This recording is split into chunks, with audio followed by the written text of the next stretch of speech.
Frères et sœurs, en ces jours où il nous est donné de faire mémoire de l'année écoulée, avant de basculer dans une année nouvelle, nous pouvons nous rappeler les événements qui ont marqué notre vie pendant cette année 2019, notre vie et celle de nos proches.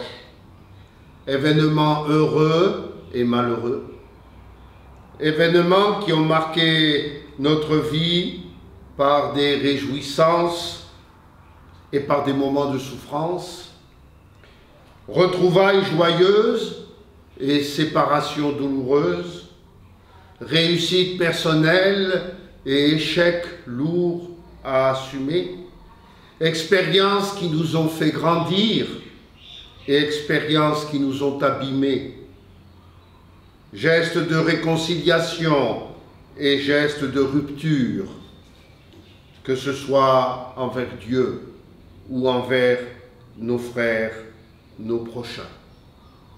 C'est là, au cœur de ce que fait notre vie de tous les jours, que je veux vous rejoindre pour vous présenter mes meilleurs vœux de bonne et heureuse année 2020 et mes meilleurs vœux de joyeux Noël. Mes vœux sont pour vous, habitants des Australes, des Gambiers, des Tuamotu, des îles du Vent et des îles sous le vent, quelle que soit votre confession religieuse.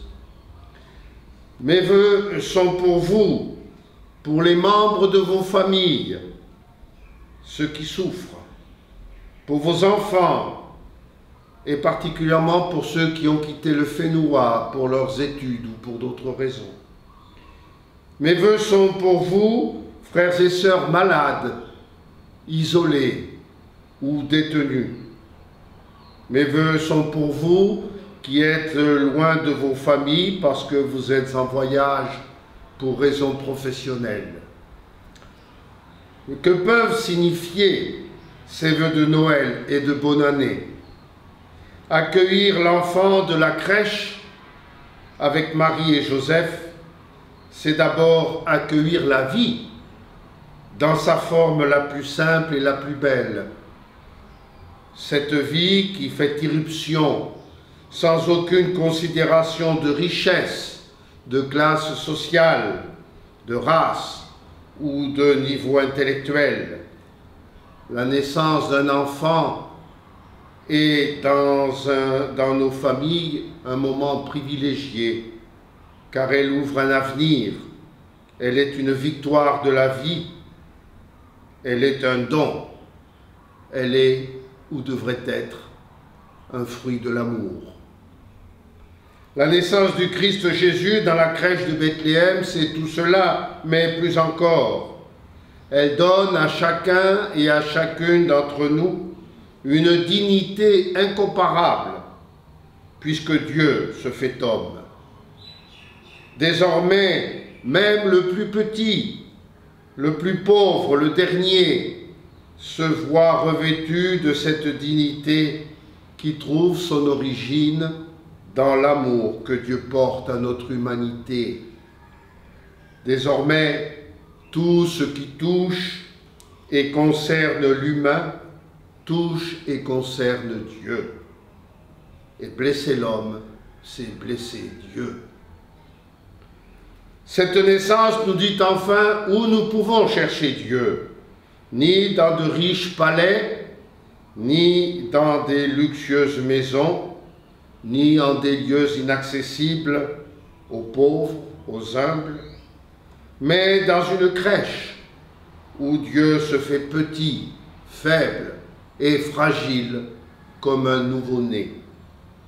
Un lieu où les bergers pourront le trouver simplement, sans encombre, car il est venu habiter chez nous. Accueillir une nouvelle année, c'est aussi accueillir une nouvelle page de vie à écrire. C'est poursuivre l'aventure que Dieu nous propose avec confiance, même si nous savons que tout ne sera pas facile tous les jours. Accueillir une nouvelle année, c'est nous donner de nouvelles occasions d'aimer et de servir pour rendre notre vie plus belle et pour rendre notre Fénois meilleur. Aussi à tous et à toutes, je souhaite que durant cette nouvelle année 2020, nous puissions grandir en humanité. Je souhaite à chacun et à chacune beaucoup d'amour à donner, à recevoir et à partager. Je demande au Seigneur d'écarter de nos cœurs tout ce qui avilit, ce qui détruit. Et je lui demande de faire grandir ce qu'il y a de meilleur en nous, ce qu'il y a de beau, afin que puisse germer en chacun de nous la semence de paix, de réconciliation et de fraternité qui nous permettront de bâtir ensemble cette nouvelle année encore plus belle et encore plus fraternelle, dans nos maisons, dans nos quartiers, sur nos lieux de travail, dans nos écoles, là où nous sommes.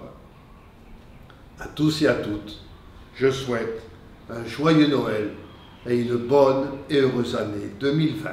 Ya oa oa oto I te ye noere, ya maitai oto I te ye matahiti, piti tawatini, piti ahuru, e wha mai nei.